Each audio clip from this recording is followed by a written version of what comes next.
إلهي سبحانه وتعالى ما هذا ما أنت إسكاله وحين سي عندنا عشرة بشهر رمضان قارهان قيبتي سؤالها وينوجد جوابي الشيخ محمد شيخ عمر درير هدي نتوص سقبل أو فضيلة الشيخ سؤال شبوه الرئيسة وحوليه هي وحنا هيقول الذي رأى مركب ليه جوسها يا حنونة waxaa jira geed gurigeyga hortiisa ka baxa oo qaraadh oo la igu yiri gooska ku qabo marka waxaan leeyahay anigoona calaashanin baan si kaarku iga jabo ku qabtaa sida xanjada oo kale marka waxaan leeyahay candhuuftaydi baa qaraadh isu bedesha marmarka qaarkood haddii candhuufta aan liqo miyaa la ii qabsanayaa su-aasha ku xigta gabadh ayaa soo qortay waxay leedahay sheekha waxaan weydiinayaa in dumarku ay ictikaafaan maxay diintu ka qabtaa bay leedahay fadiilada sheekh su-aasha ku xigta gabadhaya waxay leedahay waxaan dhalay 3 hablood gabadha inanta ugu weyn 14 jir tahay aabahoodna waanu kala tagnay waqti hore wax biirana ima siiyo marka sakaatul fidrigoodii ma aniga ayuu waajib ugu noqonayaa mise aabihii baa laga doonayaa bay leedahay gabadhaasi su-aasha ku xigta gabadhaya sidoo kale soo qortay waxay leedahay sheekh 250 gram oo dahab ah ayuu meherkaygu ahaa welina xaajigayga inuu siinin marka wuxuu leeyahay sakadii waxay leedahay sakadii maxay noqonaysaa ma markaan gacanta ku dhigma sakaynayaa mise iminka wali sakadii waa leeyahay leeyahay oo aan xisaabinaya bismillaahir rahmaanir rahiim alhamdulillahi rabbil alamin wassalatu wassalamu ala man ursila bil huda wa dinil haqq liyudhhirahu ala ad-din kullih wa kafa billahi shahida amma ba'du bisha ramadaan iyadoo qofka qalal lagu leeyahay shawaal ma soomi karaa lixdii shawaalka uu soomi karaa waxaana u daliila Caaisha waxay leedahay Allah ka raali noqdo waa xaaskii nabiga qalal la igu yeelan jiray bisha ramadaan waxa soo qalayn jiray shacbaanta soo socota waxa la og yahay in nabigana ka ag dhaweyd calayhi salaatu wasalaam marka haddii qallahaasi uu degdeg yahay hore u soo qalleeba odhan lahaa maadaama ay 10 bilood dib dhigtay waxaa loo qaadanayaa qallaha in la dib dhigi karo haddii la dib dhigi karana shuwaalkii baa laga horreysiin karaa wey marka qowlka odhanaya iyadoo qallal lagu leeyahay qofku shawaal iyo sunno ma soomi karo sidaasaa daliilku uga janjeeraa qofku isagoo sooman wax wuu calaalin karaa caanaha uu dhadhamin karaa iyo raashinku karinayo salafuna saalix qaarkood baa sidaas samayn jiro caruurta u calaalin jiray waxaase muhiima muudka inaanad liqin qaraar iyo macaan mid kasta ha ahaadee wixii muuda dee afkaaga waa inaad ka dhammayso dumarku way ictikaafi karaan xaasaskii nabiga calayhi salaatu wasalaam isagoo joogana way ictikaafeen isagoo geeriyoodayna way ictikaafeen لكن آدابته إلا إلى اليابا مهمة اعتكاف النساء يجوز دمر كين اعتكافا أصل لما ويبنانت هاي لكن وحي آدابته وحرم أيا أيته إلا إلى اليو أو تقول كي لقى إلى اليو مساجدك يرقوا سيارة يوقف تنوبين رقي دمر كأنا يسدح قلين مساجدك أنا دبات كو إيمانين وحيابها هدي لها أصل لما سيدي سووا بناية وبيوتهن خير لهن mar walbana haday i'tikaaf haday joogitaan tahay haday salaad tahay dumarka gurigooda u fiican hooyadii ma lagu leeyahay sakaat fidriga maya sakaat fidriga waxa lagu yeeshaa aabaha ama ragga ayuunba mas'uuliyadda maal kale dumarku iyagii baa masruuf le sakaat fidrigana hadii ay mehersan tahay iyadaaba laga bixinaya marka hadii ninkii ku furay caruurta sakaat fidrigooda iyada isaga lagu leeyahay haddii uu ku qabana sakaat fidrigaaga iyo ka caruurtaba isaga lagu leeyahay wa 'ala al-mawludi lahu rizquhunna wa kiswatuhunna bil ma'ruf kii wax loo dhalay baa dhar iyo dhuuni lagu leeyahay buu ilaahay inuu si wanaagsan u bixiyo 250 gram oo dahaba oo mehera oo aan ninkayga ku leeyahay maxaa laga sakeynayaa ama la sakeynayaa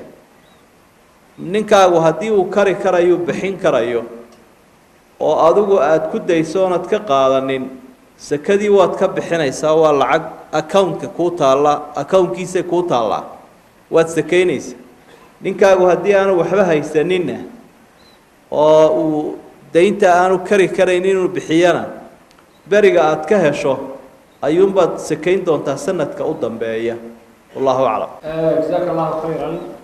qaybta ku xigta ee su-aalaha su-aashan lagu soo diray whatsappka masaajidka waxa uu leeyahay gabadh ayaa waxay leedahay nin ayaa waxa leeyahay sheekh waxaan joogaa waddanka Jarmalka marka wuxuu leeyahay sakaatul fidrigii ma ku bixin karaa sanduuqa masaajidka maadaama aanay cid ay ku baxayso oo muslimiin ahi aanay ii dhoweyn si sakaatul fidrigii qadarka la bixinaya waa intee ayuu su-aashiisa ku soo qoray. su-aasha ku xigta waxa uu leeyahay sheekh salaadii jimcaha ayaa eedaankii oo socdaa mikrofoonkii xumaaday kadib muaadinkii eedaankii uu iska joojiyey xoogaa kadib markii la hagaajiyey mikrofoonkii ayuu halkii kasii bilaabay marka eedaankaa kala go-ay xukun ahaan shareecadu maxay ka qabtaa buu leeyahay. su-aasha ku xigta waxa uu leeyahay sheekh marka ay dumarku taraawiixda masaajidka ragga kula tukanayaan ee imaamku uu qunuudkii akriyo aamiinta codka ma hoos bay u dhigayaan mise si caadiya aamiin bay u odhanayaan codkoodii si la maqlayay kor u qaadayaan. su-aasha ku xigta saaxiibkani waxa uu kusoo diray facebooka waxa uu leeyahay sheekh waxaan ka shaqeeyaa markabku markaa muddo badan buu badda ku jiraayo aan saarnaada cuntadayda iyo hurdadayda iyo wax walba waan ku leeyahay sidii gurigayga oo kale markaa salaadii ma qasri baan xidhanayaa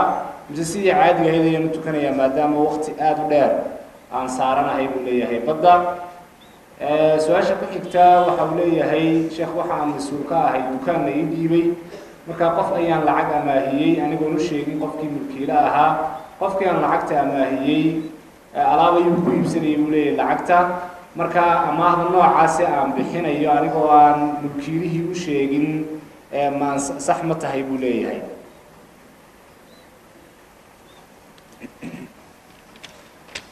alxamdu lilah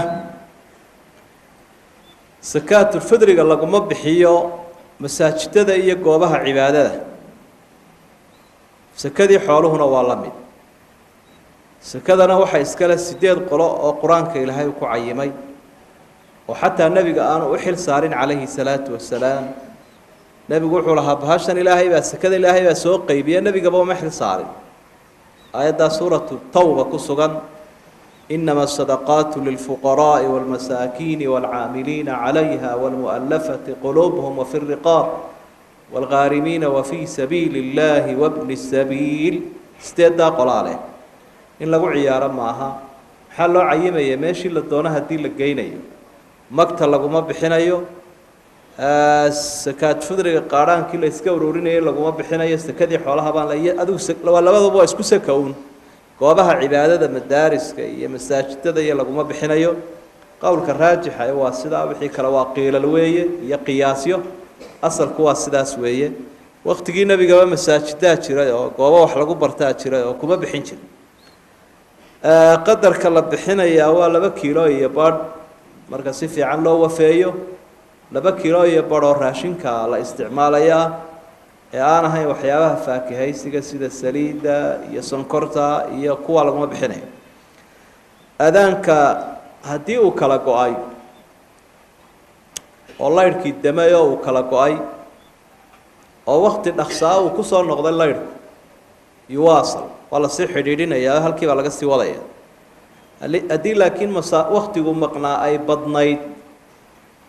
dib baa loo soo bilaabaya waa sidii salaadoo kale oo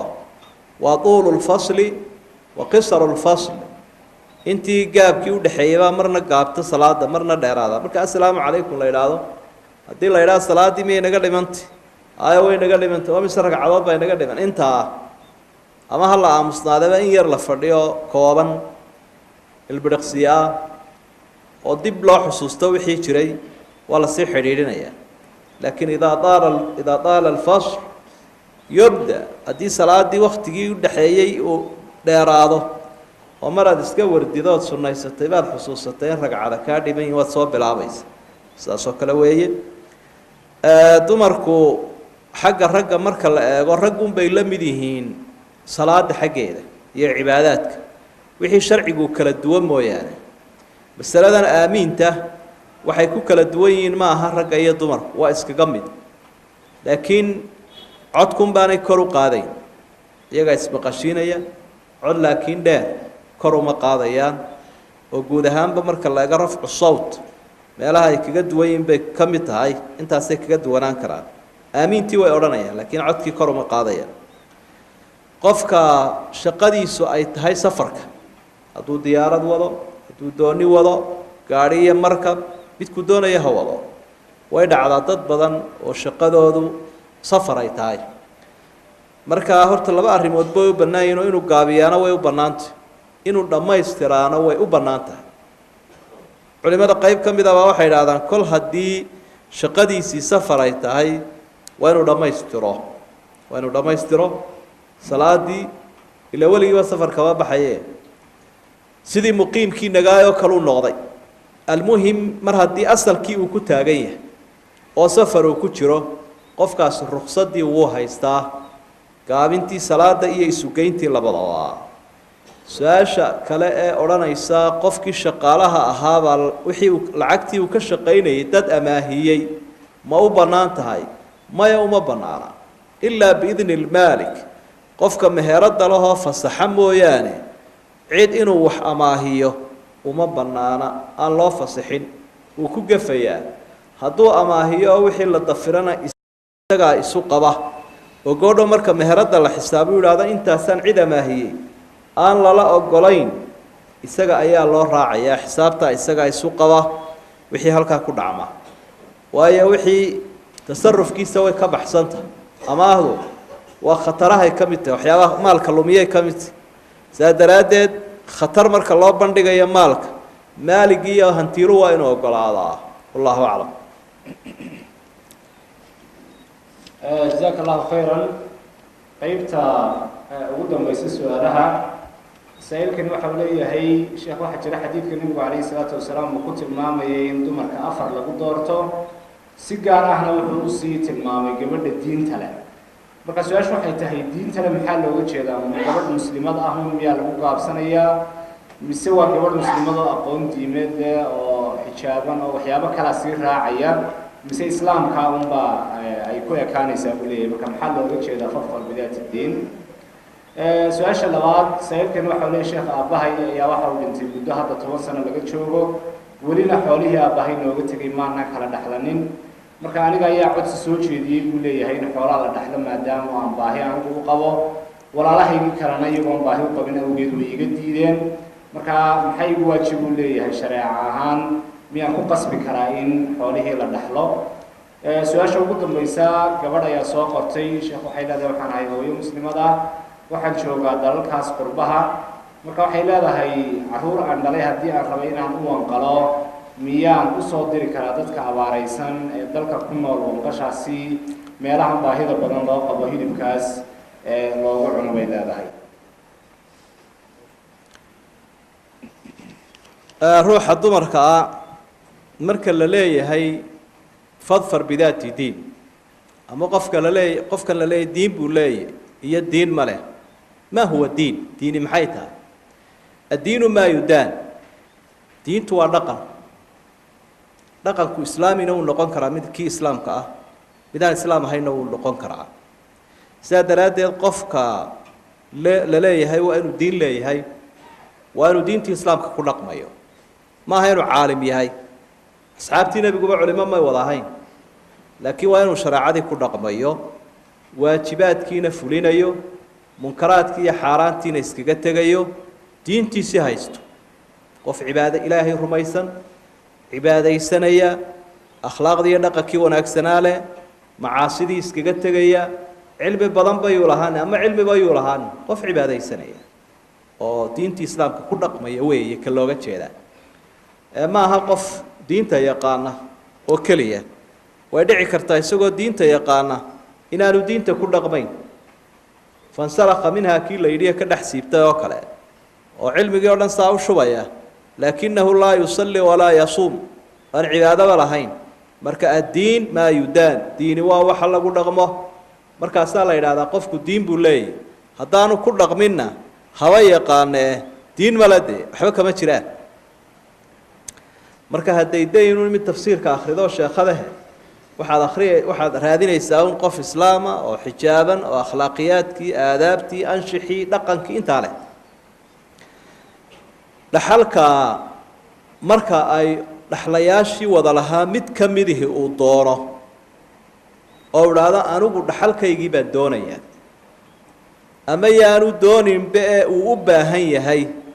waajib waxa in qaybtiisii la siiyo qofka u diida ee yidhaahdo lama qaybinayo xoolahan waa daalim daalimun linafsihi mubiin waa naftiisiiyo dadkii kaleba uu dulmiyey marka garsoorkaa la horgeynayaa xoolihii qasab baa lagu qaybinayaa ka ogol iyo ka diidanba mid walba wixiisii baa la siinaya marka waa daahiratun caama waa hayru xadaariya ummadeenna dhibaatooyinka haystay ka mid tahay inuu dhaxlayaashii mid ka midoo iska dharagsanay un dhexda ku marto xoolihii uhaa magacii reer hebel baa baaba-aya magacii reer hebel hadda miskiinaa baktiyaya almiskiinu yamuutu qabla sikiin miyahay dhicisku inta birta loo soo siduu dhintaa qaar baa sii dhimanayaba xaafadii oo gaajo baktiyaya markaasaa wuxuu leeyahy maya way imaan laayiin baa laynagu odhanayaa u harawsanayaa maogta inuu maalaabuu rabaa marka wuxuu leeyahay way guri weyn baa layna odhanayaa magacii odaygaa baaba-aya way isugu keen jirayaan anigaa idinku weyn saasaan kaga warhaynayaa waxaasuu ku akhriyaya